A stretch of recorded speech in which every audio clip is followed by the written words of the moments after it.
Hola, bienvenidos a esta sesión, estudiantes de historia. Hoy nos metemos de lleno en una transformación literal de pantano a imperio. Vamos a analizar cómo los mexicas rompieron sus cadenas, pasando de ser unos vasallos atrapados en el lodo a convertirse en la máxima potencia imperial de Mesoamérica. Y es una historia increíble, llena de ingeniería brutal, crisis políticas y unas tácticas militares que la verdad son una obra maestra.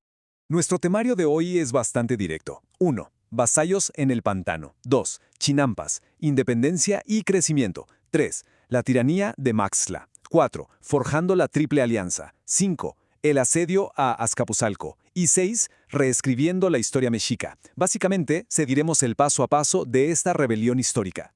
Arrancamos con el punto número 1, vasallos en el pantano. Imagínense a principios del siglo XIV. Tenochtitlan no era para nada esa ciudad de piedra y oro que todos conocemos.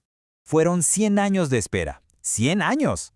Desde su fundación en 1325, los mexicas vivieron aplastados por el imperio tepaneca de Azcapotzalco. Imagínense vivir bajo el puño de Tezosomoc, un líder implacable que gobernó por más de 50 años. Literalmente no tenían voz. Solo tenían que agachar la cabeza, cumplir con sus obligaciones y sobrevivir a como diera lugar. Y el contraste visual es de locos. Piensen en esto. Al principio, habitaban en un pantano asqueroso, en chozas de paja sostenidas sobre estacas de madera. Su día a día era pagar tributos humillantes, cosas como peces, ranas, patos, y hasta servían como fuerza de choque para las conquistas de sus amos. Es casi imposible reconciliar esa imagen de supervivencia extrema con la capital monumental, pavimentada y próspera que eventualmente lograrían construir. Lo que nos lleva al punto número 2, Chinampas, independencia y crecimiento. Aquí es donde la innovación agrícola entra en juego y lo cambia absolutamente todo. Para entender este salto, necesitamos hablar de un concepto institucional súper importante, el tlatoani. Literalmente significa el que habla, lo cual es bastante irónico, ¿no? Porque hasta ese momento, este pueblo no tenía ninguna voz frente a sus opresores. Pero en 1376 coronan a Campictli como su primer tlatoani. Esto es clave. Pasan de ser una simple tribu a un reino reconocido, con linaje tolteca. Institucionalmente estaban listos para crecer, pero tenían un problema geográfico masivo. No tenían tierra firme para sembrar. Bueno, ¿cómo solucionas no tener tierra? Inventándola. Así nacen las chinampas, una verdadera genialidad de la ingeniería.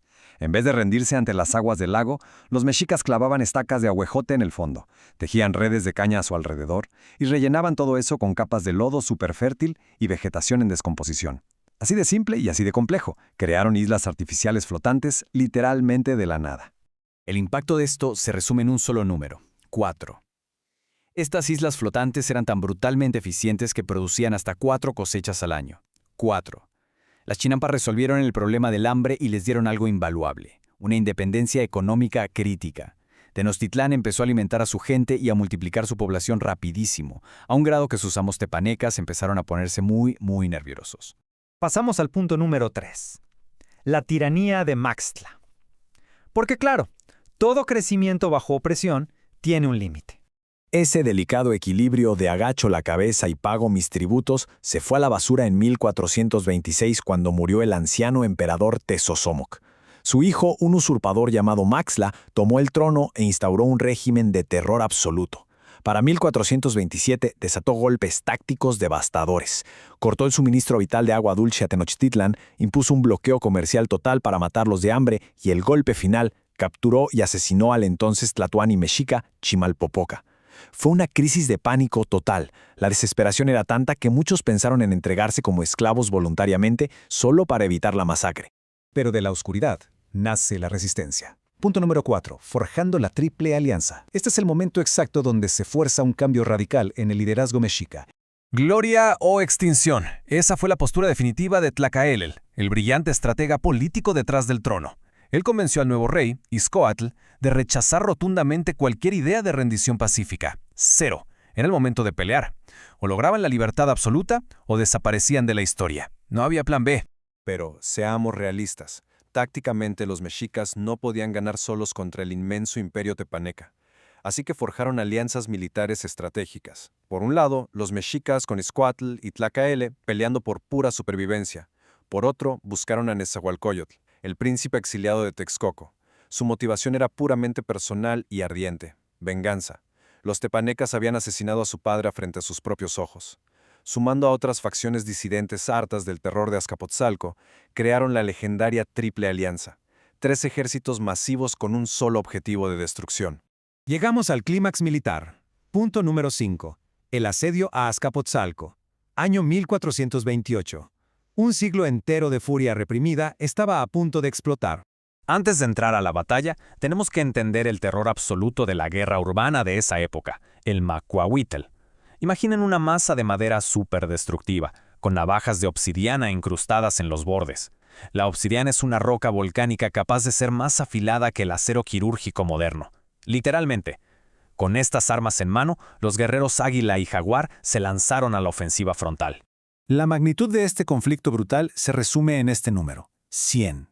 Durante más de 100 días, miles de guerreros utilizaron la geografía estratégica a su favor, ejecutando un ataque masivo de pinza, cruzando los lagos en canoas bajo una lluvia incesante de flechas para asediar la capital tepaneca.